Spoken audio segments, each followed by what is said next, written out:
तो finally what if season 2 खत्म हो गया है। व्हाट इफ सीजन 2 देखते देखते ये 9 दिन कैसे बीत गया पता ही नहीं चला। सच में दोस्तों ये सीरीज बहुत ही ज्यादा कमाल का था, इसलिए आज की इस वीडियो में हम एक एक करके व्हाट इफ सीजन 2 के सारे एपिसोड को देखेंगे इन 3, 2, 1। तो व्हाट इफ सीजन 2 एपिसोड 1 आ चुका है। इस एपिसोड में हमें देखने को मिलता है कि what if nebula Nova Corp को ज्वाइन करती तो क्या होता। इससे पहले मैं बता दूं कि guardian of the Galaxy movie में हमने जेंडर नाम के एक प्लेनेट को देखा था और जेंडर के सोल्जर्स को ही नोवा कॉर्प कहा जाता है। तो इस यूनिवर्स में रोनन ने किसी तरीके से थैनोस को मार दिया, जिससे नेबुला थॉर की जैसी स्पेस में बड़ी भटकती रहती है। तभी नोवा प्राइम आके नेबुला को बचाती है, जिसके बाद ही नेबुला नोवा कॉर्प की ट्रेनिंग लेके एक नोवा कॉर्प बन जाती है। लेकिन इसके बाद ही रोनन जब जेंडर पे हमला करता है, तब नोवा प्राइम 50 सालों के लिए जेंडर की आसपास एक शील्ड लगा देती है। और ऐसे ही 5 साल बीत जाने के बाद हम नेबुला को एक क्राइम सीन में जाते हुए देखते हैं। दरअसल किसी ने योंडू को मार दिया है। नेबुला उस जगह आके योंडू को देख ही रही थी,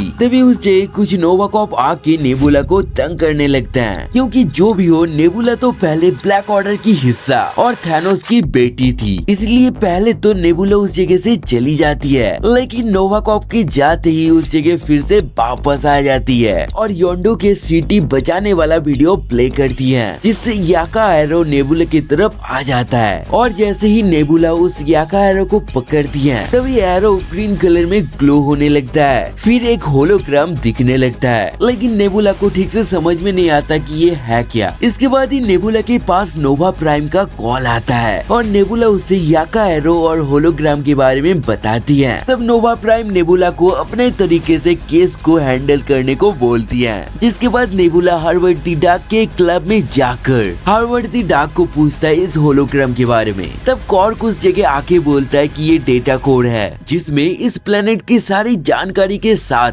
प्रोटेक्शन शील्ड का भी कोड मौजूद है। तब कोड तक पहुंचने के लिए नेबुला एक कैदी को जेल से छुड़वा के सिक्योरिटी को तोड़ के डेटा कोड के पास पहुंच जाती है। इसके बाद ही नेबुला जब डेटा कोड से डेटा ले रही थी, तभी ये बंदा नेबुला के सर में पेन ड्राइव घुसेड़ के डेटा लेके भाग जाता है। तब हम डेटा कोड को ओवरहीट होके ब्लास्ट होते हुए देखते हैं। लेकिन नेबुला जब किसी तरीके से ब्लास्ट से बच के बाहर जाती है, तब देखती है कि इन सभी कांड के पीछे असल में नोवा प्राइम ही थी, जो बोलती है कि कभी ना कभी शील्ड हटेगा, तब रोनन फिर से हमला करेगा। लेकिन अभी मैं रोनन के साथ हाथ मिला चुका हूँ, जिससे मैं और मेरे साथी रोनन की कहर से बच जाएंगे। नोवा प्राइम जाते हुए बाकी सभी नोवा कॉर्प को नेबुला को ठिकाने लगाने बोलती है। जिसके बाद नोवा कॉर्प्स बहुत ही बुरी तरीके से नेबुला को पीटने लगता है। लेकिन नेबुला इन सभी से लड़के खाई में कूद जाती है, जिससे नोवा कॉर्प्स को लगता है कि नेबुला मर चुकी है। लेकिन नेबुला अभी तक जिंदा थी। इसके बाद नेबुला हार्वर्ड द डार्क के पास जाकर मदद मांगती है। तब कॉर्क नेबुला को रिपेयर करता है। जिसके बाद हार्वर्ड द डार्क बहुत सारे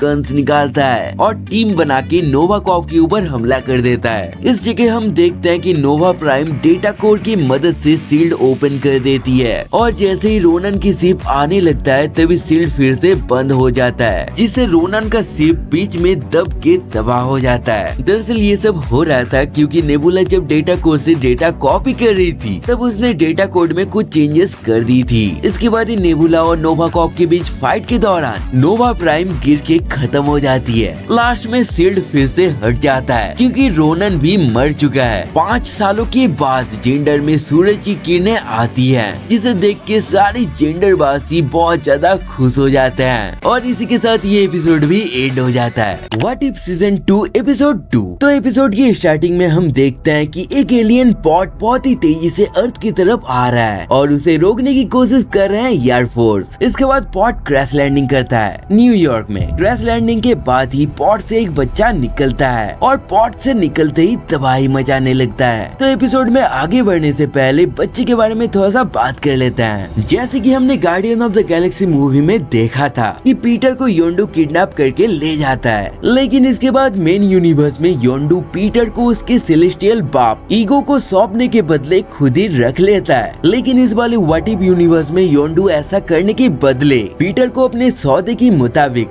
ईगो को सौंप देता है, जिसके बाद ईगो पीटर को पावर यूज करना सिखाता है। और एक चीज, ये घटना उस यूनिवर्स की 1988 में हो रहा था। तो फिर से स्टोरी में वापस आते हैं, जहाँ पेगी बोलती है कि इस बच्चे को रोकने के लिए जरूरत है एक सुपर हीरो टीम का। इसके बाद ही हॉवर्ड स्टार्क हैंक पिम को कॉल करता है, क्योंकि वही इस समय एंटमैन था। हैंक पिम पहले तो कॉल रख देता है, लेकिन उसके बाद ही हॉवर्ड स्टार्क टीवी देखने को बोलता है। तभी होप भी उसके डैड हैंक को टीवी में उस न्यूयॉर्क वाले इंसिडेंट को दिखाता है, जिसके बाद ही हैंक पिम अपने बेटी होप को लेकर बाकी हीरोज के पास बेस में जाता है। उसी जगह हम विंटर सोल्जर, टिचाला के पिता टिचाका और हॉवर्ड स्टार्क को देखते हैं। और उसी जगह हमने गोलेथ को भी देखा है। ये वही है जिससे स्कॉट लैंग एंटमैन 2 मूवी में साइज को लेकर बात कर रहा था। जानना चाहता हूँ।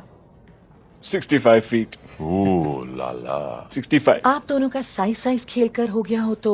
और इस जगह हमें पता चलता है कि हॉवर्ड ने कैप्टन का शील्ड जिस वाइब्रेनियम से बनाया था, उस वाइब्रेनियम को टिचाका के पिता ने दिया था। इसके बाद ये पूरा टीम पीटर को पकड़ने जाता है। वहीं पीटर एक मेले में रैकून टॉय लेकर मस्ती से खेल रहा था। तभी एंटमैन पीटर को बहुत सारी चींटियों से डरा के एक मिरर रूम में घुसा देता है। तभी उस जगह लेजर ऑन हो जाता है। तब टिचाका पीटर से सरेंडर करने को बोलता है, लेकिन पीटर गुस्सा होकर उस पूरा जगह को ही उड़ा देता है। तब गोलायत अपने साइज बड़ा करके पीटर को पकड़ने की कोशिश करता है, लेकिन वो भी नाकाम हो जाता है। इसके बाद पीटर सारे सुपर हीरोज की कोशिशों को नाकाम कर देता है, जिसके बाद जब सारे सुपर हीरोज भागने की कोशिश करते हैं, तभी पीटर और भी ज्यादा गुस्सा होकर उन्हें रोक देता है। लेकिन तभी एंट्री होता है गॉड ऑफ थंडर थॉर का। थॉर म्योलनिर का एक ही बार से पीटर को बेहोश कर देता है। इसके बाद पीटर को उसी कंटेनर में कैद किया जाता है जहां एवेंजर्स मूवी में लोकी को रखा गया था। तभी थॉर सभी को बोलता है कि 9 रेल्म में से 8 रेल्म्स खत्म हो गया है उस बच्चे की जाने की वजह से, और ये सब हुआ है इस सेलेस्टियल बीज की वजह से, जिसे थॉर मसूरी से लाया है। वहीं दूसरी तरफ हम ईगो को देखते हैं, जो पीटर से कांटेक्ट करने की कोशिश कर रहा था, लेकिन वो हर बार नाकाम हो जाता है। फिर हम देखते हैं कि होप गाना सुनते हुए पीटर के चेम्बर के पास पहुंच जाती है। तब होप पीटर को भी गाना सुनाती है और इन दोनों के बीच कुछ बातचीत होने के बाद दोस्ती हो जाता है। तब वो पीटर को छुड़ा देती है और जैसे ही बाकियों को इस बारे में पता चलता है, तब सभी होप से पीटर के बारे में पूछने लगता है। तब होप बताती है कि पीटर मसूरी गया है अपने घर। तभी एक वार्निंग बजने लगता है कि अर्थ में और एक सेलेस्टियल घुस आया है, और ये होता है ईगो। तब एंटमैन यानी कि हैंक पिम जाता है पीटर के पास उसे अपने साथ लाने, और बाकी सभी सुपर हीरोज ईगो से लड़ने जाते हैं। एंटमैन पीटर से बात करके उसे समझाता है कि होप ने भी तुम्हारे जैसी अपनी माँ को खोया है। अगर तुम हमारे साथ दोगे तो हम सभी एक फैमिली के जैसे रह सकते हैं। वहीं दूसरी तरफ विंटर सोल्जर पीटर को निशाना बना के गोली चलाने ही वाला था। तभी हॉवर्ड स्टार्क विंटर सोल्जर से कहता है, बकी याद करो कि स्टीव रॉजर्स ये सब कभी भी नहीं चाहेगा। तब कुछ देर बाद बकी रुक जाता है। वहीं हैंक पिम भी पीटर को मना लेता है और दोनों गले मिलता है। तभी हम देखते हैं कि ईगो अर्थ की मिट्टी और पत्थर से अपने बहुत सारे क्लोन्स बनाता है, जिनसे Thor, black panther, Peggy, Goliath लड़ रहा है। पहले तो ये सभी जीत रहे थे, लेकिन इसके बाद ही ईगो अपना एक बड़ा सा स्टैचू बना लेता है और क्लोन की तादाद भी बढ़ा देता है। तो सारे सुपर हीरोज हारने लगते हैं। इसके बाद ही ईगो सेलेस्टियल बीज को लेके खुद में जोड़ने वाला था। तभी पीटर एंटमैन के साथ उस जगह आकर सेलेस्टियल सीड को एब्जॉर्ब करके एक जोरदार ब्लास्ट करके ईगो को हरा देता है। ईगो को हराने के बाद सभी एक साथ मिलके पार्टी करने लगता है। पार्टी के बाद थॉर बोलता है कि हमने ईगो के सिर्फ एक क्लोन को हराया है, अभी भी ईगो एक प्लेनेट के रूप में जिंदा है, मुझे उसे खत्म करने जाना होगा। तब हॉवर्ड स्टार्क बोलता है कि तुम अकेले नहीं जाओगे, हम सभी तुम्हारे साथ जाएंगे। इसके बाद ही हम एक नए सुपर हीरो टीम को देखते हैं और इसी के साथ ये एपिसोड भी एंड हो जाता है। व्हाट इफ सीजन 2 एपिसोड 3 की स्टार्टिंग में हम देखते हैं कि एवेंजर्स पर्पल हल्क जैसा दिखने वाला एक मॉन्स्टर से फाइट कर रहे हैं। तो ये पर्पल हल्क है कौन, ये जानने के लिए हमें 2 घंटे पहले क्या हुआ था ये जानना होगा। तो स्टोरी के शुरुआत में एवेंजर्स टावर को क्रिसमस के लिए सजाया जा रहा था।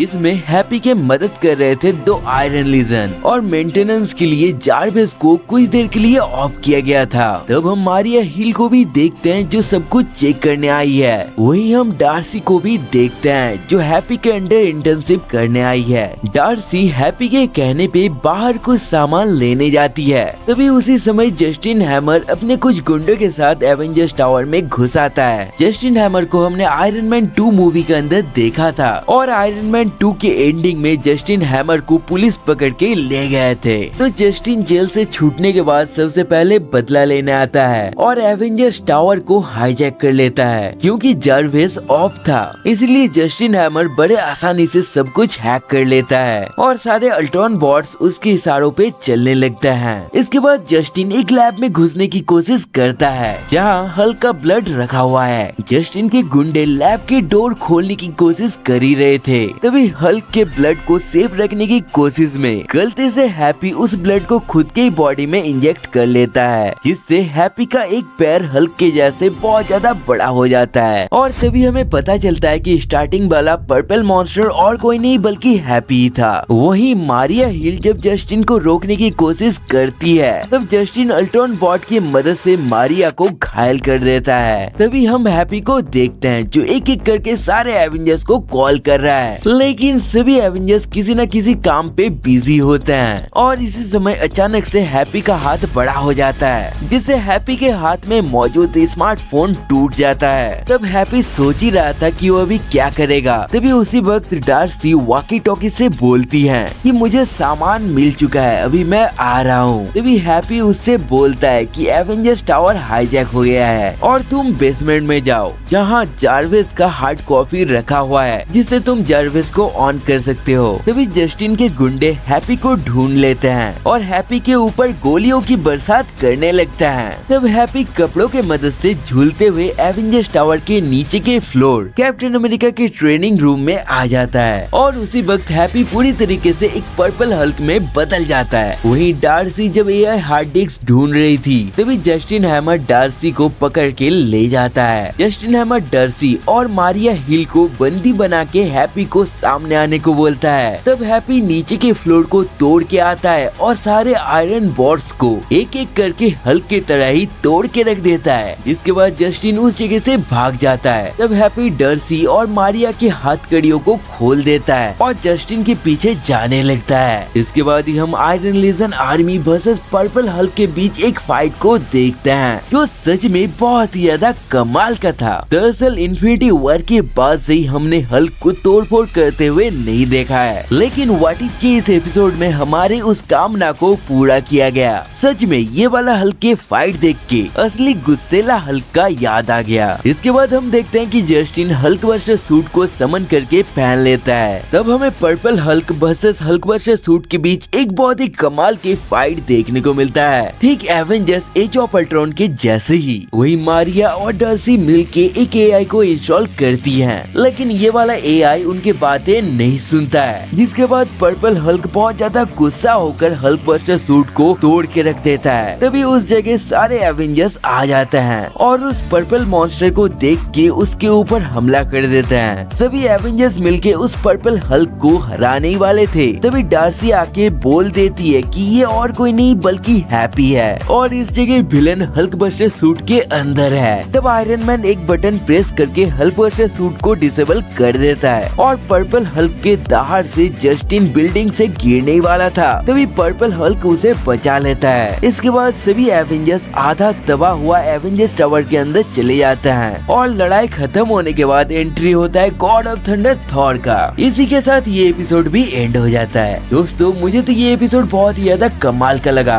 क्योंकि ये एपिसोड हमें याद दिलाता है पुराना गुस्सेला हल्क। दोस्तों आपको ये एपिसोड कैसा लगा वो कमेंट में जरूर से बताना। तो एवेंजर्स फाइनल फाइट में आयरन मैन चित्तौरी शिप को उड़ाने के बाद अर्थ में आके गिरता है। लेकिन अगर टोनी इस जगह अर्थ पे ना गिरता, किसी दूसरे प्लेनेट पे चला जाता तो क्या होता। ठीक यही चीज हमें व्हाट इफ सीजन 2 एपिसोड 4 के अंदर देखने को मिला कि टोनी के अर्थ में आने से पहले ही पोर्टल बंद हो जाता है। तब टोनी जा गिरता है सकार में ग्रैंड मास्टर के पास। तब ग्रैंड मास्टर टोनी को मोजो मैन कह के बुलाता है और बोलता है कि थैनोस की चित्तौरी शिप को तबाह करने की वजह से टोनी पूरे यूनिवर्स में बहुत ज्यादा फेमस हो चुका है। तब टोनी ये सब छोड़ के फिर से अर्थ में जाने की बात करता है। तब ग्रैंड मास्टर टोनी से कहता है कि आज मेरा बर्थडे है, इसलिए तुम मेरे लिए यहाँ पे रुक जाओ। लेकिन टोनी फिर भी जाने का जिद करता है। तभी टोपेज टोनी को रोकने के लिए मेल्ट स्टिक को एक लोहे की मूर्ति में टच करता है, जिससे मूर्ति पूरी तरीके से पिघल जाता है। ये देख के टोनी डर जाता है और वहाँ पर रुकता है। तब हमें देखने को मिलता है कि असली वाला एमसीयू में ग्रैंड मास्टर फाइट करवाता था, लेकिन इस यूनिवर्स में ग्रैंड मास्टर फाइट नहीं करवाता है, बल्कि डेडली रेस करवाता है। और इस रेस में हम वैल्करी और कॉर्क को पार्टिसिपेंट करते हुए देखते हैं। लेकिन इस डेडली रेस में सभी एक एक करके आउट होने लगते हैं। इस रेस में हम वैल्करी को बहुत ही कमाल का ड्राइव करते हुए देखते हैं, लेकिन रेस में सबसे आगे होता है कॉर्क। तभी ग्रैंड मास्टर एक केज खोल देता है, जिससे एक बड़ा सा हाथी जैसा मॉन्स्टर निकलता है, जो एक एक करके सारे गाड़ियों को कुचलते जाता है। और ये मॉन्स्टर बहुत ही तेजी से कॉर्क की तरफ जा ही रहा था। तभी टोनी आधा अधूरा सूट पहन के कॉर्क की मदद करने जाता है, लेकिन टोनी के ब्लास्टर नहीं चलता है। तब ये मॉन्स्टर टोनी और कॉर्क को कुचलने वाला था। तभी कोई उस बड़ा सा मॉन्स्टर को मार देता है। दरअसल ये गमोरा होती है, जो आई है आयरन मैन को थैनोस के पास ले जाने के लिए। इसके बाद अपने तलवार लेके गमोरा टोनी की तरफ बढ़ी रही थी, टोनी को कैद करने के लिए। तभी तोपास ओबिडियन डिस्क टोनी और गमोरा के गले में लगा देती है और टोनी और गमोरा को एक जोरदार बिजली के झटका भी देती है, जिससे ये दोनों बेहोश हो जाते हैं। तभी इन दोनों को एक रूम में कैद किया जाता है, जहाँ कॉर्क पहले से ही मौजूद था। तब गमोरा भड़कते हुए टोनी को बहुत सारी बातें बोलने लगती है, लेकिन टोनी गमोरा के बात सुनने के बदले अपने आर्क रिएक्टर को लेके छेड़खानी करता है, जिससे उसके गले में मौजूद ओबिडियन डिस्क छूट जाता है। इसके बाद टोनी अपने ब्रेसलेट के मदद से उस रूम के गेट को हैक करता है, लेकिन जैसे ही टोनी और कॉर्क बाहर निकलता है, तभी टोनी उस गेट को बंद कर देता है, जिससे गमोरा अंदर ही कैद हो जाए। इसके बाद आगे जाकर टोनी को कुछ गार्ड्स दिखते हैं। तब कॉर्क बिना टोनी के बात सुने ही उन गार्ड्स के ऊपर कूद जाता है और सबको मार गिराता है। जिसके बाद हम देखते हैं कि गमोरा भी किसी तरीके से उस रूम से छूट गई है और टोनी और कॉर्क के पास आते ही गमोरा शूट करने लगती है, लेकिन टोनी एक गार्ड के पास मौजूद ओबिडियन डिस्क के रिमोट को ले लेता है और गमोरा को एक जोरदार बिजली का झटका देकर उस जगह से चला जाता है। तभी तोपास और कुछ गार्ड आके गमोरा को पकड़ के ले जाते हैं। वहीं टोनी और कॉर्क जाते हैं वैल्करी के पास और टोनी वैल्करी के पास जाकर बोलता है कि तुम्हारा ड्राइविंग बहुत ज्यादा कमाल का था। और ये तीनों मिलकर डिसाइड करते हैं कि ये लोग सकार के रूलर चेंज करेंगे, इसलिए टोनी एक नया आर्मर बनाने लगता है, वो भी कबाड़ से। इसके बाद टोनी ग्रैंड मास्टर को एक डेडली रेस के लिए चुनौती देता है और बोलता है कि इस रेस में जो भी जीतेगा वही सकार का नया रूलर बनेगा। तब ग्रैंड मास्टर भी इस चुनौती को स्वीकार कर लेता है। इसके बाद हम देखते हैं कि सभी रेस के लिए तैयार होते हैं और वहीं गमोरा को भी जबरदस्ती रेस में पार्टिसिपेट करवाया जाता है। तब टोनी आकर एक डिवाइस गमोरा के कार में लगा देता है, जिससे टोनी के बातें गमोरा सुन पाए। और सच में ये रेस बहुत ही ज्यादा कमाल का था, मतलब सभी के पास अलग अलग तरीके के हथियार थे। ये रेस अपने नाम की जैसे ही बहुत ही डेडली था। तो रेस के शुरुआत में वैल्करी और कॉर्क मिलके टोनी के मदद करने लगते हैं, लेकिन ग्रैंड मास्टर अपने कार में मौजूद अलग अलग बटन को प्रेस करके रेस ट्रैक में अलग अलग चुनौतियाँ लाते रहता है। मतलब खुद तो निकल जाता है, लेकिन बाकियों को मुश्किल में डाल देता है। ग्रैंड मास्टर किसी भी हाल में इस रेस को जीतना चाहता था, इसलिए सबसे पहले ग्रैंड मास्टर एक टनल को ओपन करता है और इस टनल से बाहर निकलने के समय ही बहुत सारे लोग एलिमिनेट हो जाते हैं। इसके बाद तोपास अपने गाड़ी में लगा हुआ मेल्ट स्टिक को टोनी के कार से टच करवा देता है, जिससे टोनी का कार मेल्ट हो जाता है। लेकिन तभी टोनी अपना आर्मर से एक बहुत ही कमाल का रेसिंग कार बना देता है। जिसके बाद ग्रैंड मास्टर दो बड़े बड़े मॉन्स्टर को रिलीज करता है। तभी टोनी गमोरा से बात करते रहता है कि तुम अपने पिता से थोड़ा सा अलग भी बन सकते हो, तुम अपने अलग पहचान भी बना सकते हो। तभी हम देखते हैं कि गमोरा टोनी के कार को निशाने पे लेता है, लेकिन टोनी के कार को उड़ाने के बदले गमोरा उन दोनों मॉन्स्टर को मार दिया है। तब टोनी तो किसी तरीके से निकल जाता है, लेकिन गमोरा की कार का एक्सीडेंट हो जाता है। जिसके बाद रेस में सिर्फ ग्रैंड मास्टर, आयरन मैन और वैल्करी ही बचे थे, जिसमें से सबसे आगे था ग्रैंड मास्टर। तभी वैल्करी के भी गाड़ी का एक्सीडेंट हो जाता है। तब रेस में बचे हुए थे आयरन मैन और ग्रैंड मास्टर, जिनमें से ग्रैंड मास्टर अपने गाड़ी का तेजी बहुत ही बढ़ा लेता है। तभी आयरन मैन अपने आर्क रिएक्टर को मूव करता है और आयरन मैन की गाड़ी सुपर स्पीड में भागने लगती है। इसी के साथ आयरन मैन ये रेस भी जीत लेता है। तब एंडिंग में ग्रैंड मास्टर बोलता है, क्योंकि मैं इस जगह का रूलर हूँ, इसलिए मैं जो कहूँगा वही होगा। तब ग्रैंड मास्टर धोखे से टोपाज को सिग्नल दे देता है, जिससे टोपाज मेल्टिंग स्टिक लेके आयरन मैन की तरफ बढ़ने लगता है। लेकिन तभी वैल्करी अपनी गाड़ी से टोपाज की गाड़ी को टक्कर मार देती है। तब मेल्टिंग स्टिक उड़ के ग्रैंड मास्टर की पैरों पे टच हो जाता है, जिससे ग्रैंड मास्टर पूरी तरीके से पिघल जाता है। लास्ट में हम देखते हैं कि आयरन मैन, वैल्करी और कॉर्क एक साथ बात करते हुए वाइन पी रहे हैं, और क्योंकि आयरन मैन यहाँ से जाने वाला है, इसलिए इस जगह का नया रूलर बनेगी वैल्करी। लास्ट में जब आयरन मैन जाने वाला था, तब हम आयरन मैन के पीछे गमोरा को देखते हैं। गमोरा आयरन मैन से बोलती है कि मुझे तुम्हें थैनोस के पास ले जाना होगा। तब गमोरा आयरन मैन को थैनोस के पास लेके जाती है, लेकिन गमोरा और आयरन मैन मिलके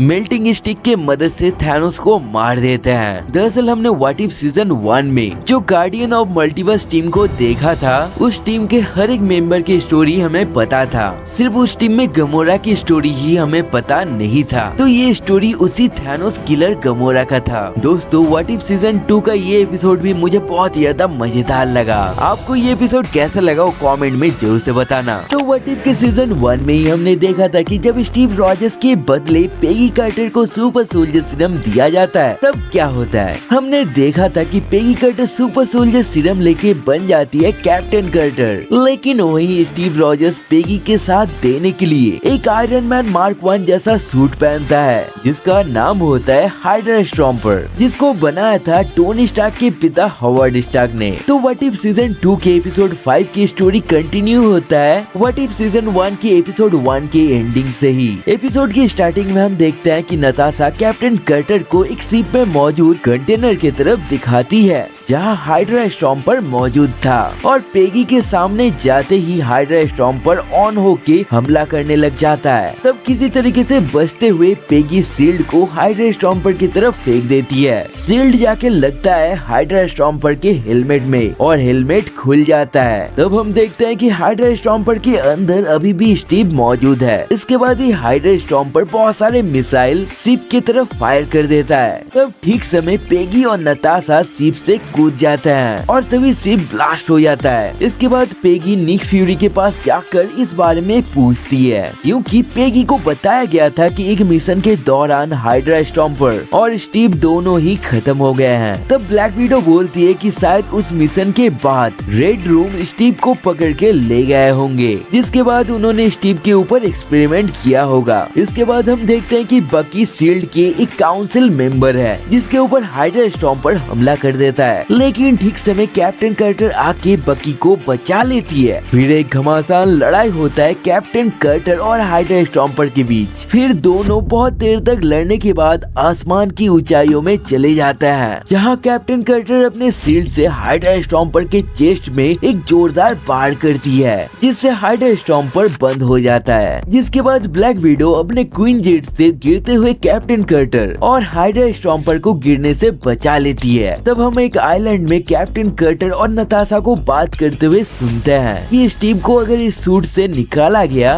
तो स्टीव मर भी सकता है। अभी एक ही उपाय है कि रेड रूम में जाकर फिर से स्टीव को ठीक किया जाए, लेकिन रेड रूम के लोकेशन किसी को भी पता नहीं होता है। उसी समय स्टीव रॉजर्स जाग जाता है और बोलता है कि मुझे रेड रूम का लोकेशन पता है। तब हम देखते हैं कि हाइड्रा स्टॉम्पर उन्हें एक जगह लेके जाता है, जहाँ बहुत सारे घर बना हुआ है, लेकिन उन घरों में इंसान नहीं नहीं बल्कि रोबोट्स रहते हैं। और इसके बाद जैसे ही कैप्टन कार्टर और स्टीव थोड़ा सा नजदीक आने लगता है तभी एक बीडो बाइट पेगी के गले में आ लगता है। तब हम देखते हैं कि सभी रोबोट्स अपने हाथों से बीडो बाइट शूट कर रहे हैं। इसके बाद ही कैप्टन कार्टर, हाइड्रा स्टॉम्पर और ब्लैक विडो उन रोबोट से लड़ने लगता है। सुपर सोल्जर होने की वजह से कैप्टन कार्टर के ऊपर बीडो बाइट का कोई भी असर नहीं होता है, लेकिन वही ब्लैक विडो एक इंसान होने की वजह से उसके ऊपर बीडो बाइट्स का बहुत ज्यादा असर हो जाता है। इसी दौरान हाइड्रा स्टॉम्पर ऑफ हो जाता है। तब पेगी हाइड्रा स्टॉम्पर के पास जाने लगती है, लेकिन उसी समय कुछ ज्यादा ही बीडो बाइट्स पेगी को लग जाता है, जिससे पेगी के भी शरीर में बीडो बाइट्स की असर होने लगता है। तब कैप्टन कार्टर जमीन में गिर के आसमान में देखती है रेड रूम को। फिर हमें पता चलता है कि इन सभी कांड के पीछे मेलिना के हाथ है,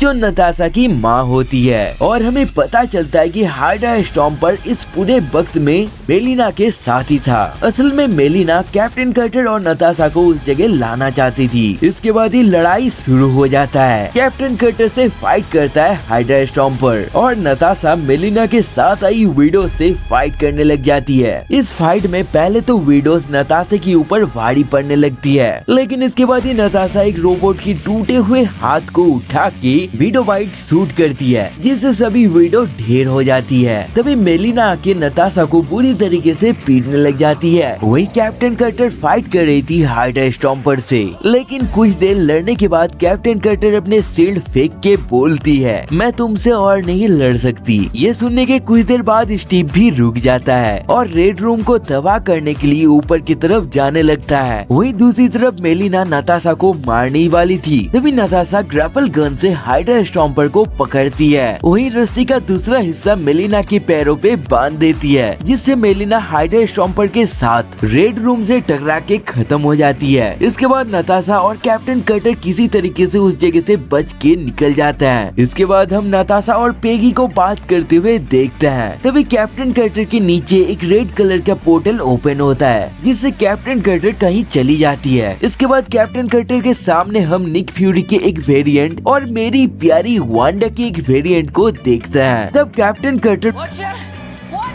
बोल के चिल्लाने लगती है और इसी के साथ ये एपिसोड भी एंड हो जाता है। What if season 2 episode 6। दोस्तों इस एपिसोड की स्टोरी थोड़ा सा अलग है, लेकिन इसका एंडिंग बहुत ही ज्यादा कमाल का है। तो एपिसोड की स्टार्टिंग में हम देखते हैं कि ओडिन डेसरेक्ट लेके इटर्नल फ्लेम सर्टर से फाइट कर रहा है, लेकिन डेसरेक्ट के रहते हुए भी सर्टर की एक ही बार से एस्गार्ड तबाह हो जाता है। तब डेसरेक्ट उस रैग्नारोक को सरवाइव करके आके गिरता है अर्थ में। इसके कुछ सालों बीत जाने के बाद हम एक गांव को देखते हैं, जहां सभी लोग बहुत ही ज्यादा खुशी से रहते हैं। इसी जगह हम कहोरी और उसके भाई को भी देखते हैं। ये दोनों जंगल के उस हिस्से में चले जाते हैं जहां जाना मना है। दरअसल इन्होंने एक श्रापित तालाब के बारे में सुना था, जहां जो कोई भी जाता है वो गायब हो जाता है। लेकिन कहोरी और उसका भाई जंगल के बीचों बीच एक तालाब के पास पहुंचता है, लेकिन उस जगह पहुंच के देखता है कि ये तो नॉर्मल तालाब है। तभी इन्हें गोलियों की आवाज सुनाई देती है। कहोरी और उसका भाई गांव में जाके देखते हैं कि कुछ सैनिकों ने उनके गांव के ऊपर हमला कर दिया है, जिसके बाद एक सैनिक कहोरी और उसके भाई को देख लेता है और उनका पीछा करने लग जाता है। कहोरी उसके भाई के साथ भागी रही थी, तभी ये दोनों एक अंडरग्राउंड गुहा में गिर जाते हैं। तब इन्हें दिखता है श्रापित तालाब जो नीले रंग में चमक रहा था। तभी एक सोल्जर आके कहोरी को गोली मार देता है। कहोरी तालाब में गिर जाती है। तब हम देखते हैं कि तालाब में मौजूद डेसरेक्ट कहोरी को अपने अंदर खींच लेता है। इसके बाद कहोरी एक दूसरे दुनिया में चला जाती है। डेसरेक्ट की अंदर की दुनिया में कहोरी मिलती है टारोस से, फिर वो बेहोश हो जाती है। इसके बाद कहोरी जब उठती है तब वो अपने आसपास अजीब से लोगों को देखती है, जिनके पास मैजिकल पावर्स थी। इसके बाद कहोरी डेसरेक्ट पोर्टल से निकलने की कोशिश करती है, लेकिन बार बार नाकाम हो जाती है। इसके बाद टारोस को एक भोपू बजने की साउंड सुनाई देता है। तब टारोस बहुत ज्यादा एक्साइटेड हो जाता है, क्योंकि ये शिकार का समय है। दरअसल बड़े बड़े सांड जैसे दिखने वाला मॉन्स्टर की पीठ में लगे फलों को तोड़ना ही इस दुनिया का शिकार है। तब सभी बहुत ही तेजी से भागते हुए फलों को तोड़ने लगते हैं। वही कहोरी को भी बहुत ज्यादा मजा आने लगता है और वो भी बहुत ही तेजी से भागने लगती है, लेकिन एक चट्टान की वजह से कहोरी मुड़ के उन मॉन्स्टर मॉन्स्टर के सामने आ जाती है। तभी कहोरी मैजिक करके एक बड़ा सा मॉन्स्टर को उठा देती है, जिससे मॉन्स्टर की पीठ में लगे बहुत सारे फल भी नीचे गिर जाता है। दरअसल इस जादुई दुनिया में अगर कोई कुछ समय बिताता है तब उसे भी जादुई पावर्स मिल जाता है। तभी हम देखते हैं कि सभी एक साथ मिलके बात करते हैं कि किसी ने 2 फल तोड़ा तो किसी ने 5। तभी कहोरी ढेर सारे फल लेके उस जगह आती है, जिसे देखकर सभी बहुत ज्यादा हैरान हो जाते हैं। तब उस जगह नाच गाने के साथ सेलिब्रेशन होने लगता है। लेकिन वही असली दुनिया में जनरल उस श्रापित फॉरबिडन लेक के बारे में जान जाता है और जनरल अपने सोल्जर्स से कहता है कि जिसे भी अमर होना है वो इस लेक में उतर जाओ। तब कुछ सैनिक लेक में उतरते हैं, लेकिन डेसरेक्ट उन्हें भी खींच के दूसरी दुनिया में लेके चला जाता है। तब ये सोल्जर्स डेसरेक्ट की दुनिया में जाकर कहोरी के ऊपर गोली चलाने लगता है, लेकिन कहोरी उन गोलियों को अपने जादू से रोक देती है। साथ ही सभी सैनिकों को भी बंदी बना लेती है। कहोरी एक सैनिक के गले में अपने भाई के लॉकेट को देखती है। तब कहोरी डेसरेक्ट पोर्टल को अपने पावर से जमीन में लाती है और सभी को अपने लोगों की मदद के लिए उसके साथ जाने को बोलती है, लेकिन कोई भी उसके साथ जाने को राजी नहीं होता है। तब कहोरी अकेले ही उन सैनिकों से लड़ने चली जाती है। पहले तो बड़े आराम से अपने जादू से सैनिकों को हरा रही थी, लेकिन तभी जनरल तोप चलाने की आदेश दे देता है। कहोरी उन तोपों के गोलों को रोक नहीं पाती है और एक गोला सीधा कहोरी के सर में लगता है, जिससे कहोरी जमीन में गिर जाती है। तब जनरल कहोरी को मारने वाला था। तभी जंगल से बहुत सारे जादुई लोग कहोरी के मदद के लिए आ जाते हैं और कुछ ही देर में ये सभी सैनिकों को हरा देते हैं और जहाजों को भी नष्ट करके सभी गाँव वालों को बचा लेते हैं। इसके बाद कहोरी एक पोर्टल से अपने कुछ साथियों को लेकर स्पेन के क्वीन के पास जाती है और क्वीन के राजगद्दी को तोड़ के डराती है, जिससे रानी शांति समझौता करने वाली थी। तभी फिर से एक पोर्टल ओपन होता है, जिससे निकलता है हम सभी के फेवरेट स्ट्रेंज सुप्रीम एके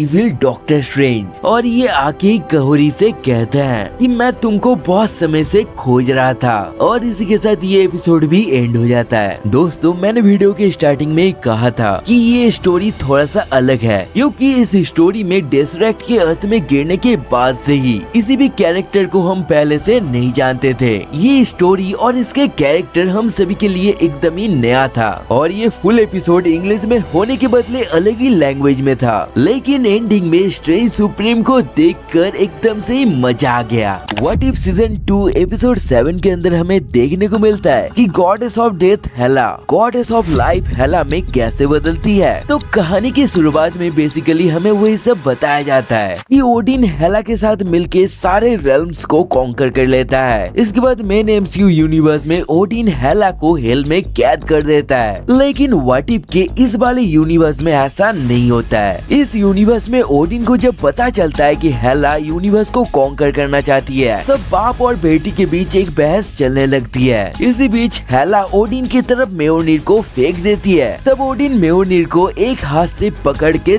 तोड़ देता है, ठीक इस सीन के तरह ही।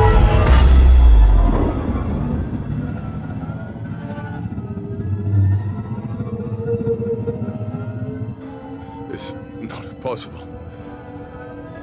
Darling, you have no idea what's possible.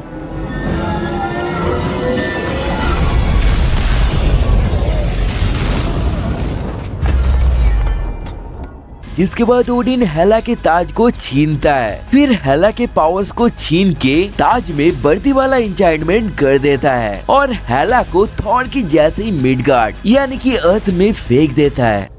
रियासतों के लायक नहीं हो, अब पिता तुम्हारा बहिष्कार करता हूं।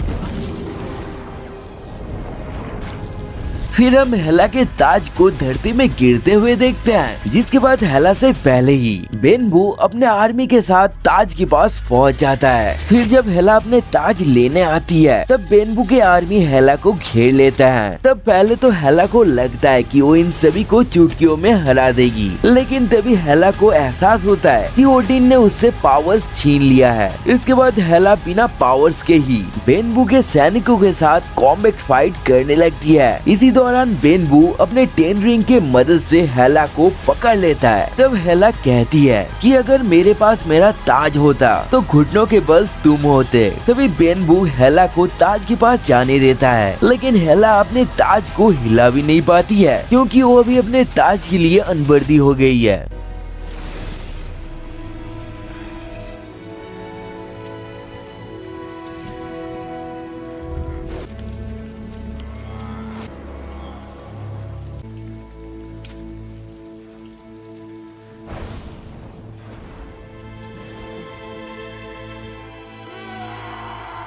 तब बेनबू हेला को पकड़ के ले जाता है और हेला को उसके साथ मिलके दुनिया जीतने की प्रस्ताव देता है, लेकिन हेला बेनबू को धोखा देकर बेनबू को पीट के भाग जाती है। तब हेला मिलती है बिना सर वाला जीप मॉरिस से और मॉरिस हेला को उसी जादुई जंगल से होते हुए तालों में ले जाता है, लेकिन जादुई जंगल पार करते ही हेला का सामना होता है जाई से। जाई हेला को पीट पीट के बेहोश कर देती है और जब हेला को होश आता है तब हेला चारों ओर से तालों के लोगों से घिरी हुई होती है। इसके बाद जाई एल्डर काउंसिल के तरफ से हेला के साथ बात करने आती है और हेला को बताती है कि हम तुम जैसे बाहरी खतरों से धरती को बचाते हैं। तब हेला बोलती है कि मैं पुरानी वाली मौत की देवी नहीं रही, मेरे पास कोई भी पावर्स नहीं है, मुझे तुम अपने जैसे टेक्निक सिखाओ जिससे मैं भी तुम्हारे साथ दे सकूं। तब जाई हल्की सी मुस्कान के साथ हेला की बात मान जाती है और तभी ड्रैगन हेला के ऊपर से गुजरता है। इसके बाद हेला की ट्रेनिंग शुरू हो जाता है। इसी दौरान हेला एक आदमी को हवा में फूल उड़ाते हुए देखती है। तब हेला बोलती है कि क्या हम फूलों के बदले चाकू या आग को उड़ा सकते हैं, जिसके रिप्लाई में जाई बोलती है कि ऐसा कर तो सकते हैं, लेकिन उससे पहले तुम्हें सीखना पड़ेगा, जिसके लिए तुम्हें अपना मन शांत करना होगा मेडिटेशन करके। वही दूसरी तरफ एस्गार्ड में हेमडाल ओडिन से जाकर कहता है कि कुछ दिनों से उसने हेला को नहीं देखा है, शायद हो सकता है कि हेला मर चुकी है और धरती में ऐसा कर सकते हैं सिर्फ और सिर्फ 10 रिंग वाले,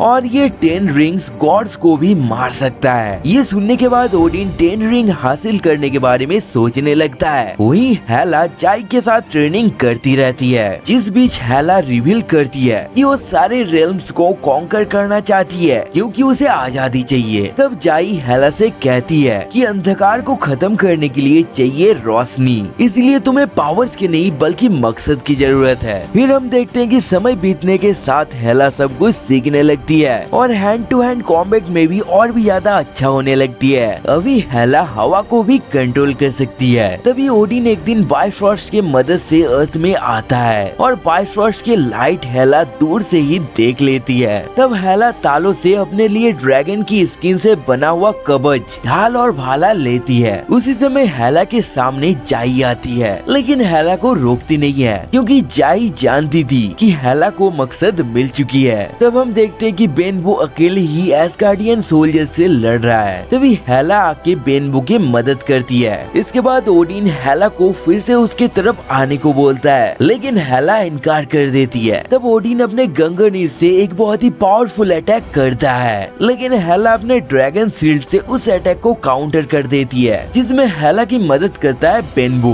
तब घमासान लड़ाई शुरू हो जाता है, जिसमें ओडिन अकेले ही हेला और बेनबू के ऊपर भारी पड़ रहा था, लेकिन हेला भी ताल से सीखा हुआ मूव्स के मदद से ओडिन को एक कड़ी टक्कर दे रही थी। हेला ओडिन के हाथों से गंगनीर छीन लेती है। तभी मौका पाके बेनबू 10 रिंग से एक जोरदार मुक्का ओडिन के मुंह पे मारता है। ओडिन जमीन में गिर जाता है, लेकिन हेला ओडिन की तरफ मदद की हाथ बढ़ाती है। तब हम हेला के ताज को हिलते हुए भी देखते हैं, मतलब हेला अब बढ़ती बन रही है, लेकिन ओडिन गुस्से से हेला की गला दबा के उसे मारने की कोशिश करता है। तब हेला की ताज हेला के पास आ जाता है। एक तेज रोशनी के साथ हम हेला को पावर्स मिलते हुए देखते हैं, लेकिन अभी हेला का सूट डार्क नहीं है बल्कि लाइट की जैसे चमकीला है। मतलब अभी हेला गॉडेस ऑफ डेथ हेला से goddess of peace, goddess of freedom, goddess of life wife बन चुकी है। तब ओडिन हेला के ऊपर गंगनीर से हमला करता है, लेकिन हेला को उस बार से कुछ भी नहीं होता है, बल्कि हेला ही ओडिन के हाथों से गंगनीर छीन लेती है। इसके बाद ओडिन हेला से कहता है, तुम अभी मेरे गद्दी के हकदार बन चुकी हो मेरे बच्ची।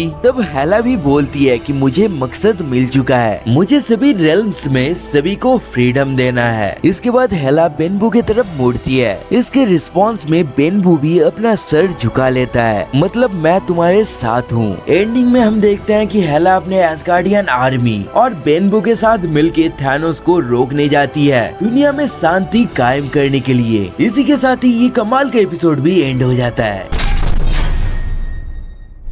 एपिसोड की स्टार्टिंग में लोकी जनता को एंटरटेन कर रहा था और थॉर लोकी को देख देख कर बोर होके हेला से कहता है कि मुझे इसके ऊपर कुछ फेंकना है। तभी आसमान में एक ग्रीन कलर का क्रैक बनता है। सबसे पहले लोकी उस क्रैक में खींचा जाने लगता है, लेकिन कैप्टन कार्टर उसे बचा लेती है। तभी क्रैक हेला को भी अपने तरफ खींचने लगता है। पेगी फिर से कोशिश करती है, लेकिन इस बार वो नाकाम हो जाती है और हेला उस क्रैक में चली जाती है। लेकिन हेला के हाथ में मौजूद सेप्टर नीचे गिर जाता है, जिसके बाद थॉर कैप्टन कार्टर के ऊपर भड़क जाता है। तुम्हें एक ही काम दिया गया था, हमारी महारानी को सुरक्षित रखना, लेकिन तुमसे वो भी नहीं हो पाया। सैनिकों पकड़ लो इसे। लेकिन तब कैप्टन कार्टर सोल्जर्स को पीट के उस जगह से भाग जाती है। वही थॉर फ्यूरी से स्कारलेट विच को बुलाने को बोलता है। तब हमें वॉचर बताने लगता है कि ये सब हो क्या रहा है। दरअसल ये स्टोरी 1602 समय का है और इसी समय किसी तरीके से एवेंजर्स ग्रुप बन जाता है, लेकिन कैसे, इधर ये सब चल क्या रहा है और क्यों,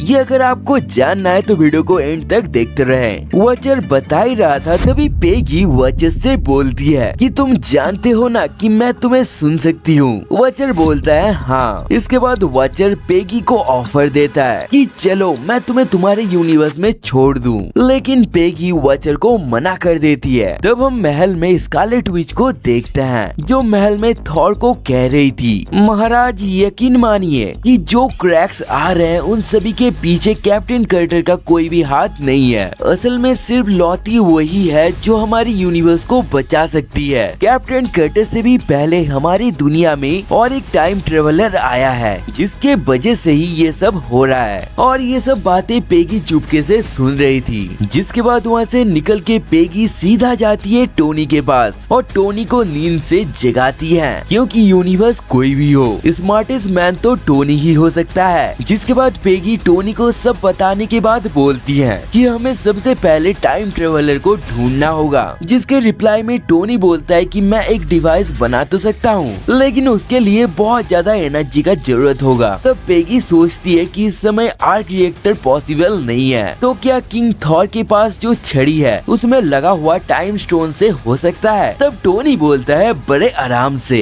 जिसके बाद पेगी बोलती है कि मैं उसे चोरी करती हूँ और तुम डिवाइस बनाओ। जिस पे टोनी बोलता है कि अगर चोरी करना ही है तो मैं एक टीम सजेस्ट कर सकता हूँ। इसके बाद हम देखते हैं कि लोकी हंसी मजाक करते हुए रास्ते से जा रहा था, तभी उसके गाड़ी के ऊपर लुटेरे हमला कर देते हैं। दरअसल ये स्टीव रॉजर्स, बकी और एंटमैन होते हैं। इसके बाद पेगी स्टीव के सामने आती है। स्टीव को लगता है कि पेगी भूत है, क्योंकि इस यूनिवर्स की पेगी पहले ही मर चुकी है। तो सबसे पहले पेगी क्लियर करती है कि वो इस यूनिवर्स के नहीं है। तब पेगी और स्टीव आपस में बात कर ही रहे थे। उसी मौके पे लोकी उस जगह से भाग जाता है। जिसके बाद एक जगह बैठ के पेगी जब स्टीव को प्लान बता रही थी, तभी उनके ऊपर हमला हो जाता है। दरअसल हैप्पी येलो सूट सोल्जर्स से उनके ऊपर हमला कर रहा था, लेकिन जब येलो सूट सोल्जर्स हारने लगता है तब हैप्पी बुलाता है डिस्ट्रॉयर को। पेगी स्टीव के साथ मिलके पहले तो डिस्ट्रॉयर से फाइट करती है, लेकिन इसके बाद ही पेगी अकेले ही सरेंडर कर देती है। दरअसल ये सभी उसका ही प्लान का हिस्सा था, क्योंकि जब पेगी को काल कोठरी में कैद किया गया तब वॉचर फिर से पेगी को वापस जाने का ऑफर देता है, लेकिन पेगी फिर से ऑफर ठुकरा देती है और पेगी अपने हाथों में बंधे हुए बेड़ियों को तोड़ के काल कोठरी के एक रूम के पास जाती है। जिसके बाद सैनिकों के मदद से गुस्सा दिलाती है हल्क को और बड़े आराम से हल्क की पीठ में चढ़ के पेगी उस जगह से निकल जाती है। तब पेगी जाती है टोनी के पास,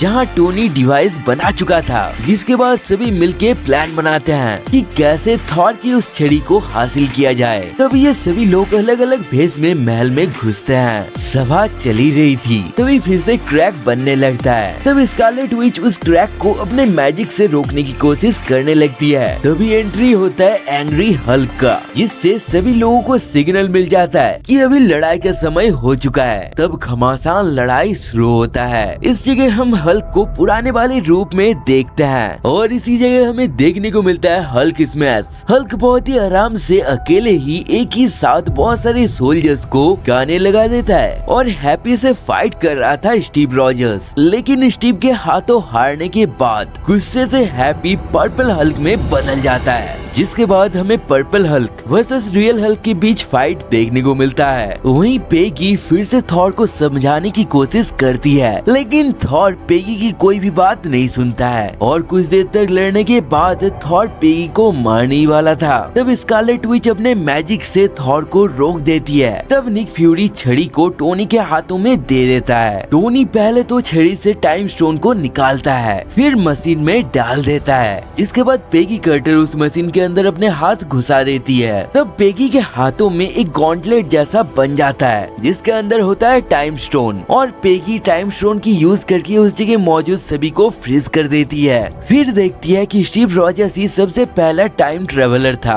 और स्टीव सब कुछ भूल चुका था। लेकिन तब स्टीव को सब कुछ थोड़ा थोड़ा याद आने लगता है। स्टीव बोलता है कि मुझे कुछ कुछ याद आ रहा है कि मैं जब थैनोस से फाइट कर रहा था तब मैंने थैनोस के हाथ में मौजूद टाइम स्टोन को हिट किया था, जिस वजह से मैं इस जगह फंस गया और सब कुछ भूल गया। और टाइम स्टोन की गड़बड़ी की वजह से ही इस यूनिवर्स का पास्ट और फ्यूचर एक साथ मिल चुका था। साथ ही एक क्रैक बन रहा था जिससे ये यूनिवर्स खत्म हो जाता। तब स्टीव खुद से ही पेगी के हाथ में मौजूद स्टोन को प्रेस करता है और सब कुछ ठीक कर देता है। एपिसोड की एंडिंग में पेगी के पास स्ट्रेंज सुप्रीम आके बोलता है कि पेगी मैं तुम्हें एक स्टोरी सुनाने आया हूँ। और इसी के साथ व्हाट इफ सीजन 2 के एपिसोड 8 भी एंड हो जाता है। दोस्तों व्हाट इफ सीजन 2 का ये एपिसोड तो मुझे बहुत ज्यादा कमाल का लगा, क्योंकि इस एपिसोड में हमें हमारे फेवरेट सुपर हीरोज दिखे, वो भी पुराने लुक में पुराने अंदाज के साथ। आज हम लोग देखने वाले हैं व्हाट इफ सीजन 2 के लास्ट एपिसोड यानी कि एपिसोड नंबर 9 को।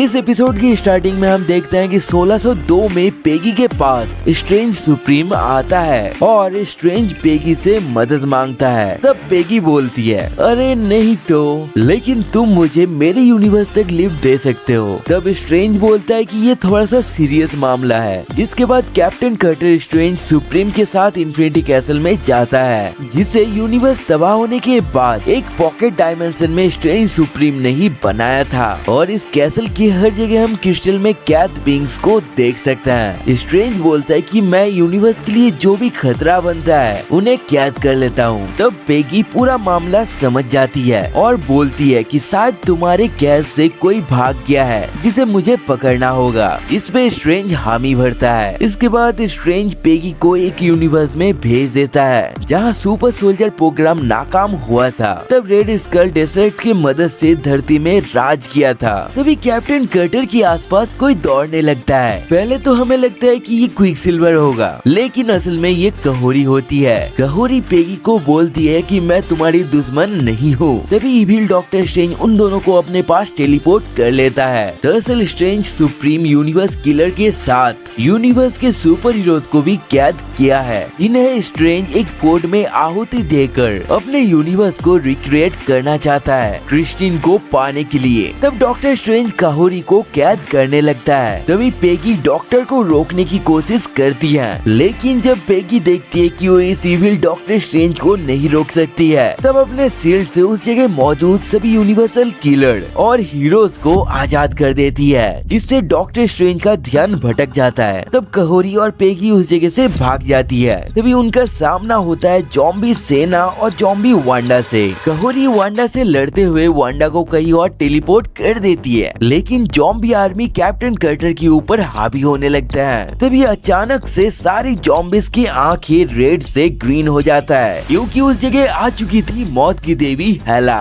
उसी वक्त उस जगह सर्टर भी आ जाता है, जिससे लड़ने में जॉम्बिस और हेला बिजी हो जाते हैं। तब फिर से कैप्टन कार्टर और कहोरी उस जगह से भाग जाते हैं, लेकिन उनके रास्ते में एक पोर्टल ओपन होता है जिससे निकलता है 6 इन्फिनिटी स्टोन वाला थैनोस चुटकी बजा के कैप्टन कार्टर को मारने ही वाला था। तभी थैनोस धूल बन जाता है और ये किया था इन्फिनिटी स्टोन वाला किलमॉन्गर ने, जिसे हमने व्हाट इफ सीजन 1 की एंडिंग में देखा था। लेकिन कहोरी एक पोर्टल ओपन करती है और किलमॉन्गर को इन्फिनिटी स्टोन की आर्मर से अलग करके बैटल फील्ड में फेंक देती है। तब कैप्टन कार्टर उस इन्फिनिटी स्टोन के सूट को पहन के फोर्ज में जाती है, जहाँ इविल डॉक्टर स्ट्रेंज पहले से ही मौजूद था। लेकिन इन्फिनिटी स्टोन की वजह से कैप्टन कार्टर अपने शील्ड से डॉक्टर स्ट्रेंज को हिट कर पा रही थी। कैप्टन कार्टर और कहोरी मिलके डॉक्टर साहब को कड़ी टक्कर दे रहे थे। तभी डॉक्टर स्ट्रेंज अपना बहुत सारा क्लोन्स बनाता है, जिससे लड़ने के लिए कैप्टन कार्टर भी इन्फिनिटी स्टोन की मदद से अपने बहुत सारे क्लोन्स बनाती है। तभी डॉक्टर साहब तितली वाला मैजिक करता है, जिसे हमने last time doctor strange versus Thanos के बीच फाइट के दौरान देखा था।